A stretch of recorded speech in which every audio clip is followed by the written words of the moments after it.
Do you support the decriminalization? Do you support the end of the war on drugs? Absolutely. That's one of our demands. And what do you want put in place to be there to support addiction? Do you think this should be something that's tackled by a social work type environment? How do you think to handle that? Because as you look at theft and things, I mean, especially in large cities, you notice that a lot of theft is driven by addiction, right? They're looking for money for their next fix. So addiction still needs to be handled. You know, you can end the war on drugs, but people still need that assistance out there. So how would you address that? Right now, they're not getting the assistance. There's the Betty Ford Clinic for rich people. Most of the people who are in, the less cushy rehabilitation centers are there because they were fortunate enough to get that as their, sentence, so to speak, from a judge. The next stop is typically prison. So, and they're not nearly as equipped to handle the actual treatment. So what we're looking for is really a continuum of services that would replace policing in prisons. And one of those things would be a system of services specific to drug addiction. Mental health is another thing that in the poorer populations is not treated. So with all of the money, that the billions and trillions of dollars that would be immediately and suddenly, available by defunding police departments, we would have more than enough money to offer free healthcare, drug addiction counseling, mental health services, everything else like that you're talking about. And that is part of what we are suggesting comes from our demands. Is that this alternative? That's what an abolitionist framework is about, is creating a new society where communities are equipped to keep themselves safe and healthy, and communities themselves drive the services that they themselves need. And what I like about this is, so it sounds radical to some people to do things such as getting rid of the drug on wars or defunding the police and establishing those departments, but they are not so radical, because you can look at countries in Europe that have done this, because there's a lot of scientific research that says, hey, if you end incarceration and you focus on helping people and rehabilitating people, they are less likely to go back to crime, and they are more likely to get back integrated into society. I think Sweden is one of the countries that does a great job with that. They have limits on how long they're in those rehabilitation centers. And only a third, if not less, of the people that end up in the system go back to their crime life.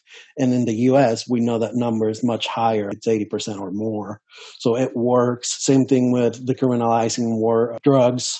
So in Portugal, I think it was one of the first countries that did it. Once they did that and they invested money into rehabilitating people, less people ended up using drugs. And the ones who did, they were able to do it in a safe manner, and they didn't put other people at risk. So I think there is not just scientific evidence, there is also evidence from other countries doing this.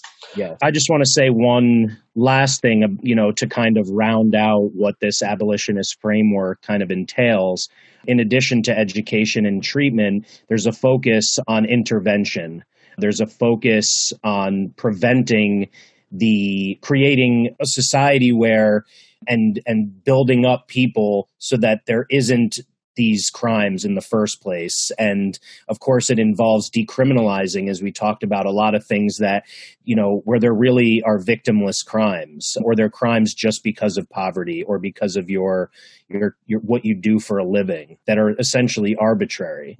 So when you set that up, then if, we are human beings, so we will still have issues, and we're not looking for anarchy. We're not looking for a world where there are no consequences. We want to not deem people evil and criminal, and instead look at them as debtors, people who are liable, per their human duty to take responsibility for their acts and assume that duty of repair. through mediation, reparative justice, and rehabilitation, so that, victims actually get what they're looking for, and the people who are committing such, crimes are actually, penitent the way penitentiaries were initially intended to be, and rehabilitated instead of just disappeared / converted into slaves for slave labor for corporations. We really believe that this really is a radical thought, in the sense that it's requiring people to think outside of what has long been our dynamic of crime and punishment, of good and bad. But prison was created.